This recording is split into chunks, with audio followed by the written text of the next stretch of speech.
Yes guys, welcome back to another video here on the channel, and this is your review for Chelsea 1 Man United 0. That was the most I'm not going to call it below par, but that was the most average performance ever. What slowly turned into a semi-decent performance / good. We started off the game terribly. Man United were all over us. Harry Maguire heads it in 17 minutes and gets ruled out for offside. His head was offside, so barely off. Terrible. We had an absolute, not even going to call it snooze fest. We had 5 or 6 shots in the first half. Going into the second half, no half-time troubles made. Same 11 what started, which was Sanchez, Tosin, Colwill, Reece James, Cucurella, Enzo Fernandez, Caicedo, Palmer, Madueke, Neto, Tyreek George. That was the starting 11. Wasn't the worst 11 I've ever seen Maresca pick. I see what he was doing. Tosin for high, which actually worked. Tosin didn't even have a bad game. He actually had a decently good game. He was winning his aerial duels. He was making clearances. His passing was fine. He had a good performance. Colwill yet again putting in another decently good performance. For a average performance overall by the whole team. Then Reece James with the turn. The assist. Oh my gosh. Mwah, mwah, mwah, mwah. Best right back in the world. Trent, no. Frimpong, no.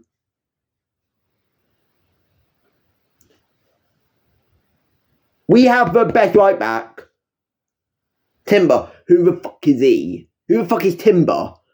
Who the fuck is he? Mazraoui? Yeah. Dallo? Yeah. Reece James? But what a assist. And Cucurella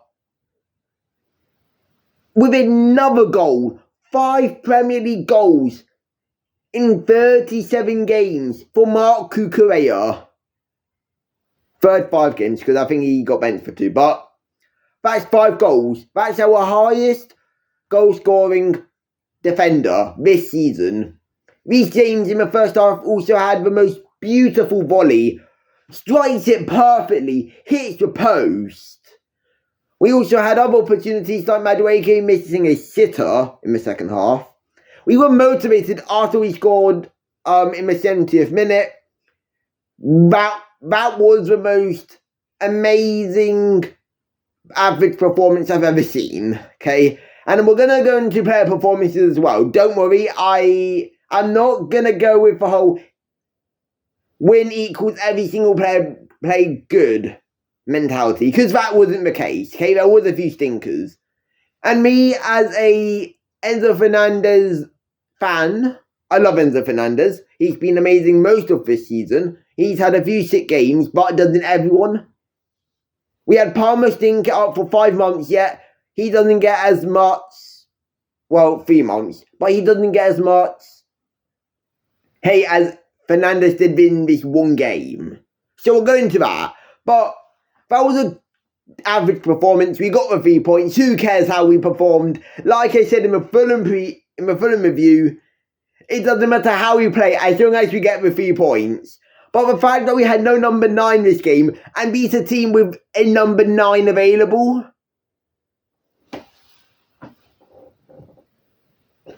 this is mentality. This is what we need. We need to go into this Forest game next week with a win, without a striker, 5 at the back. But Forest will sit in the nastiest low block, like I said the other day. The nastiest. So I'm happy that we got the win this game. Man United did turn up a bit. It wasn't their best performance, it wasn't their worst. But they were slightly better than us for portions of the game. There was other portions where we performed better. Enzo Maresca did make a few subs. Lavia on for Tyreek George. He didn't have the greatest game up front. Couldn't really get into the game that much. He could have had a penalty, but there was contact. But the contact happened when he started to fall. So that was a dive. But other than that, he didn't really get to do much. I think if we have Tyreek George on the wing against Forest and have the Pedro Neto up front, I think that will be a much better game and a much better performance. But going into player performances now, Enzo Fernandez, I'll get onto in the end, because that was one of his best performances of the calendar year. Don't know what really happened to him this game. Fell asleep. I don't know. Reece James had portions of losing the ball, but he was majority of the game he was doing good. He had 80 minutes under his belt, which was more than enough. Or did he play the full 90? I think he played the full 90. But still, perfect round of minutes. Started against Man United. Lavia was benched. Lavia came on, put in a decent cameo. Madueke made stuff happen. Had a few shots. Absolutely scuffed all of them. Pedro Neto had moments of brilliance, getting round Ahmad, getting round Dorgu. Again, wasn't his best performance in the Chelsea shirt. Cucurella being Cucurella, Mr. Consistency, Mr. Best left back in the world, Mr. Best left back in the league. Once again, absolutely pocketing Ahmad. I wonder if he still got him in his pocket. Caicedo, what a player. What a player. Got Sky Sports Man of the Match and probably Premier League Man of the Match. Premier League's official Man of the Match for this game. What a player.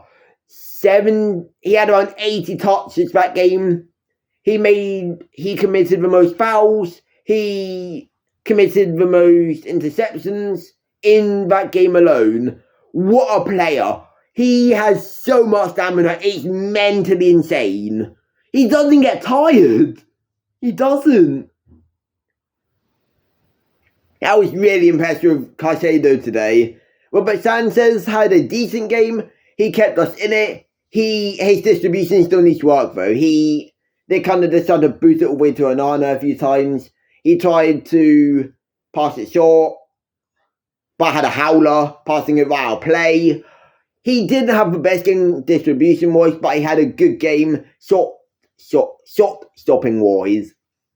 I still think there is hope of Robert Sanchez at Chelsea for next season as a second goalkeeper. He's not good enough to be number one long term for Chelsea. That's where Petrovic comes in, but this isn't a Petrovic glazing video, so we'll talk about that tomorrow.